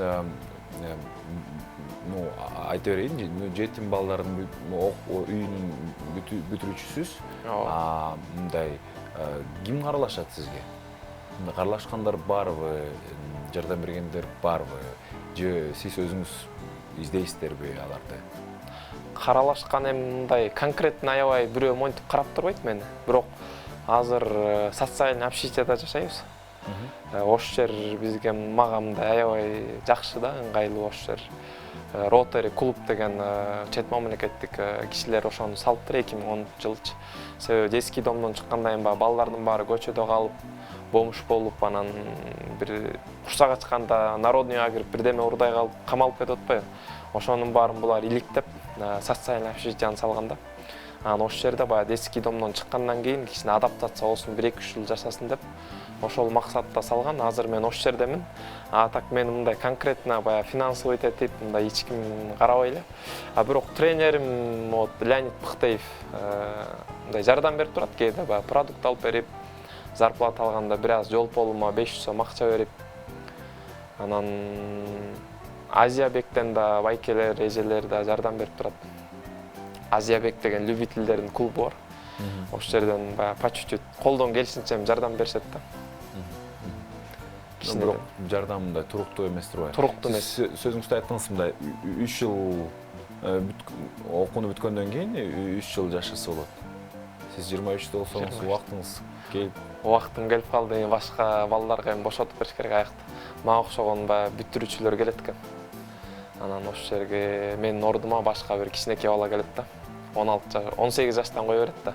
Ошо 18 жаштагы бала келип аякта жашап, жашоого көнүп, адаптация болуп анан ал дагы кетет да. Анан бирок кыйын болот да азыр бизге аяктан кеткенгечи аябай. Себеби же өкмөттөн мындай эме жок, пособие жок же закондун түрүндө үй бериш керек дейт, бирок соцработник бар да тиякта биздечи общагадачы. Ал эже эме дейт, былтырдан бери иштебей алган ал закон дейт да. Ал берилбейт дейт азыр. Ал закон иштебейт дейт. Сиз аскерге барбай коюу мүмкүнчүлүгүңүз бар беле? Ооба, военкоматтан айткан, сен барбай эле кой, сага льгота, сен жетим баласың, детский домдо чоңоюп турсуң, справкам барган да. Барбай эле кой деген, бирок мен ушундай жүрөгүмдө кенедейимде эмем бар болчу. Баягы кинолорду көрүп, солдатский эмелерди көрүп, солдат болом мен дагы депчи. Ошол убакта мисалы үчүн ошол эле балким жумуш таап, азыр болсо экономикалык абалыңызды жакшы чыңдап алсам болмок, кап бекер эле барып турмун деп кейбейсизби? Кейбейм, аякты көрүп келгенимде жакшы болду. Мекенге кызмат кылып. Канча убакыт? 1 жыл жүрдүк. 1 жыл жүрдүңүз. Азыр болсо пландарыңыз кандай? Пландарым азыр физкультурный академияга тапшырсам деп ойлонуп атам. Анан ошол жака тапшырсам кичине баягы общага берип жолдорум ачылат го деп ушундай ойлорум бар да. А так азыр общага эмеге физкультурныйга тапшырбасам, анда мен квартирага чыгып иштешим керек болуп калат. Анан акырында уже спортум да кала баштайт да. А бул постоянно тренировка кылып туруш керек. Муну 1-2 күн кылбай эле койсоң уже баягы артка кете баштайсың да. Формадан чыга баштайсың. Время секундаң уже артка жыла баштайт. Ошондой минус жактары бар да. Анан баягы психологический дагы баягы ойлонбош керек туу, эртең квартираны төлөш керек, анан теги бу депчи, ал дагы эмени жеп коет да. Сана. Сана жаман да, ошо эң жаман. Сана болбош керек. Ошо негизи Кыргызстанда баягы карапайым спортчу балдар бар да. Чыгам дейт да, бирок таланты бар, бирок эмелер жок да, тааныштар жок, колдоочулар жок. Если колдоо эметсе, аябай мындай жакшы болмок да. Эми колдогондо дагы кандай десем, мындай аты чыгып калган, белгилүү же болбосо ошол эле социалдык тармактарда хайп жараткан инсандарды колдотушпайбы? Ошондой. Көңүл ошондой инсандарга бурулат атпайбы? Сиз ошондой хайптарды жаратайын, балким мындай балким бир нерселерди жасайын деген пландар барбы? Пландар бар, буюрса жакшы жүгүрүп, жакшы эметсем, Кудай буюрса жаратабыз ошондой эмелерди. Сиз жакшы жагынан да жакшы жагынан гана жаратканга аракет кыласыз да? Ооба, буюрса жакшы жагынан үлгү болуп, кийин менден кийинки инилерим мени көрүп алып, ушундай мына Кубанычбек деген майкебиз болуптур, жөгүлүк, ушундай кыйын болуптур деп. Мисалы Сатымкул Жуманазаровду мен кумир тутам да. Аябай кыйын жүгүргөн да, анын рекордун Москвада да кое элек болуш керек менин оюм боюнчачы. Москвада да. Күлүк болуп калганыңарга эмне себеп болду? Күлүк болгон кичинекейимде да мен жүгүрүп жүрчүм да, кенедейимде да баягы чоң байкелер бар, тигин алып келе кал деп ошондо да жүгүрүп келчүмүн. Анан жайкысын баягы каникулда эмелер келчи, тааныштарчы, меникине барып иштеп, эс алып, заодно иштеп деп. Ошондо да баягы жүгүрүп, мал сал кайтарып, индик кайтарып, ошентип бала кез өткөн. Бирок ошондон эметкен болушум керек менчи. Жүгүргөн жакшы көрчүм. Анан эртең менен туруп алып, биз постоянно детский домдон жүгүрчүк. Кичинекей. Профессионалдуу деңгээлде жүгүрөм деген ой, түшүнүк качан келди? Түшүнүк ошо любительдерге кошулуп жүгүрүп баштаганда, анан бу марафондор болот да, жана жазда эми, күздө эмичи. Ошолорду көрүп, анан мисалы Илья Тяпкин, Марина Карабицкая, Дарья Масловаларды көрүп, мен да ушундай болом деп анан ошондо келди да. Мисалы үчүн ошол эле жакында машыктыруучуңуз пайда болуптур, машыктыруучу менен результаттар, жыйынтыктар канчалык деңгээлде өстү? Аябай жакшы өстү, жакшы деңгээлде өстү. Сиз толук марафон чуркайсыңарбы же болбосо канча аралыкта чуркайсыңар? Азыр 10 километр жүгүрөм, анан 21, анан 5 километр, 3 километр жүгүрөм. Мисалы эмеден баштайлы, 21 километрден. 21 километрди мен мурун тренерге келе электе 1 саат 31 мүнөттө жүгүрчүмүн. Азыр тренерге келип 1 саат 21де келдим да. 1:21де. Ал тренерге кышында келгем, Леонид Пыхтеевке. 10 километрди мурун 42-41 мүнөттө жүгүрсөм, азыр 36 мүнөттө жүгүрөм. Мурун 3 километрди 12-11 мүнөттө жүгүрсөм, азыр 10 мүнөттө, 9 мүнөт, 10 мүнөттө жүгүрөм да. 9га бир аз калды буюрса. Негизи мындай дүйнөлүк рекордторго канчалык алыс, канчалык жакын? Жетишпи? Жетиш эме көп жылды талап кылат, бир 5 жыл, 10 жылды талап кылат. Бирок сиз толугу менен ишенесиз, да? Мен толугу менен ишенем, себеби Илья Кипчогин деген кенийский бегун бар. Азыр ал 35 жаш 40ка келип калды да. Ал да башында ошо 18 жашында баштаган, 18 жашында качан баштаганын билбейм, бирок 18 жашында эметип ушу тренировка кылып, анан акырындан өскөн да. Акырындан өсүп, анан 35 жашында ошо рекорд койду. Марафонду жүгүрдү 1 саат 59 мүнөттө. 35 жашта. Эми мен азыр 23-төмүн, Кудай буйрса 35 жашка чейин жакшы результаттарды көргөзөм го деген ишенич бар да. Эми орто жолдон балким баш тартып, же болбосо кол кушуруп, кой меники эмес экен, андан көрө оокатымды кылайын, нан табайын деп кетип калбайсызбы? Жок, андай болбойт. Эмне болсо да мен ошо олимпийский чемпион болгум келет. Сатымкул Жуманазаровдай болгум келет. Ошо знаменитый бегун болгум келет да. Жардамчылар болуп, баягы жардам берип, поддержка кылып кетсе, андан жакшы болуп кетет. Анан бирок сиз айткандай жанагы эмеден кичинем андай ойлор келет кээде. Зачем жүгүрүп лучше иштебейсиңби бул? Ошондой ойлор. Бирок мен ошого эме бербей азыркыга чейин жүрөм, ошо жүгүрөм. Моюн бербей атасыз. Моюн бербей атам азыр.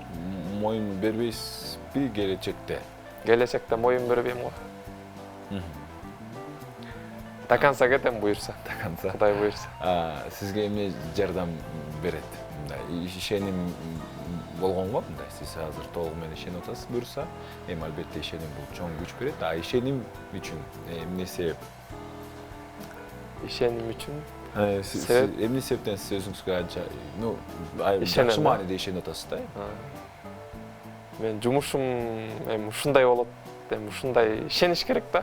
Ушундай ишенич болбосо, анда эмеге өйдө көтөрүлө албайсың го деп ойлойм менчи. Ишенич болуш керек, анан ошо менен сен кетишиң керек да. До конца. Огонь болушун керек да. Огонь. Духун күчтүү болуш керек деп ойлойм да. Азыркы тил менен айткандачы. Туура. Кандай десем, сиздин ийгиликтүү, ошол эле сиздин болгон толгон токой пландарыңыздын баардыгын ишке ашырыш үчүн эмнелер керек? Эң биринчи ден соолук керек.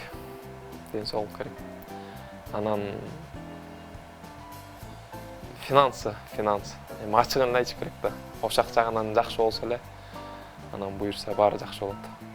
Үй, мисалы, биринчи эле жатакана, анан питание күчтүү болуш керек. Мисалы, мен күчтүү спортсмен болгум келип атпайбы?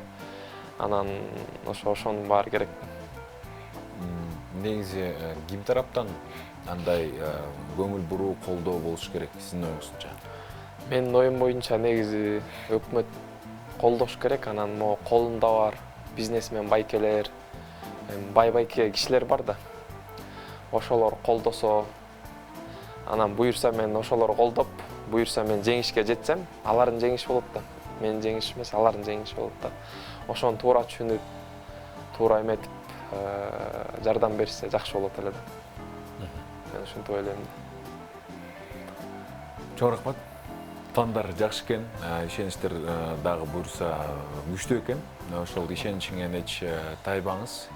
Анан албетте сөзсүз түрдө сизди колдогон, сизди түшүнгөн, албетте бул спорттун мындай сүйүүчүлөрү дагы жок эмес, кайдыгер караган инсандар дагы жок эмес. сөзсүз түрдө сиз өзүңүз айткандай сиздин ар бир жеңишиңиз сиз жеке эле сиздики эмес, ошол эле жалпы элдики болуп айланат. Анан жөгүлүктөргө сизден кеңеш болсун. Ошол эле марафондорго кантип катышыш керек, деңгээлди кантип өстүрүш керек, балким жыйынтыктарды дагы кантип жакшыртыш керек. Жөгүлүктөргө совет берерим эң биринчи тренер керек. Тренер. Албетте тренериң жок болсо кичине кыйыныраак болуп калат да. Анан постоянно тренировка кылыш керек. Анан сынбаш керек. Алдыга умтулуш керек. Ар кандай эме болот, сиз айткандай. Иштеш керек, тиги бу ошолорго моюн бербей аракет кылыш керек. Анан тренерди угуш керек. Ошол менин кеңешим. Сизге ошо эмне жардам болуп атат дейм да? Эмне түрткү болуп атат? Ошо улантып кетиш, ошого ишениш, ошого умтулуш. Таныш достор көп, мисалы мендечи. Ошолор поддержка кылып турат. Азиябек, тренерим Леонид Пыхтеев, анын да эмелери бар, группасы бар да. Азиябек, Леонид Пыхтеев, ошо кишилер баягы эме берип турат да, поддержка берип турат. Давай, Куба, у тебя получится, алдыга депчи. Ошолор баягы дем күч берип турат да, аябайчы. Башка мен да Facebook'a баягы эмелеримди салып турам. Өзүм жүгүргөн күндө мен комментариялар жазат, тааныш байкелер, марафонист жүгүргөн, ошо любительдер ошондой эме берет да алдыга. Вперед депчи. Давай, Куба, у тебя все получится деп. Түрткү берет. Сизге ишенген ошондой колдоочуларыңыздар көп болсун. Дагы бир рет ыраазычылык билдиребиз. Кубаныч Талдыбеков бизде мейманда болду. Жөгүлүк. Рахмат. Буюрса мына көптөгөн марафондорду биринчи, экинчи, үчүнчү орундарды ээлеп келатыр. Жалаң биринчи орундарга өзгөрсүн. Анан жеке эле Кыргызстан ичинде эмес, албетте эл аралыктагы масштабта чоң жеңиштерди күтөбүз сиздерден. Ал эми биздин көрөрмандарыбызга албетте ден соолугуңуздарды сактаңыздар, оорур сыркоодон алыс болуңуздар. Анан албетте баарыбызга маалым болгондой, жамандыкты амандык жеңет. Кийинки эфирлерден көрүшкөнчө.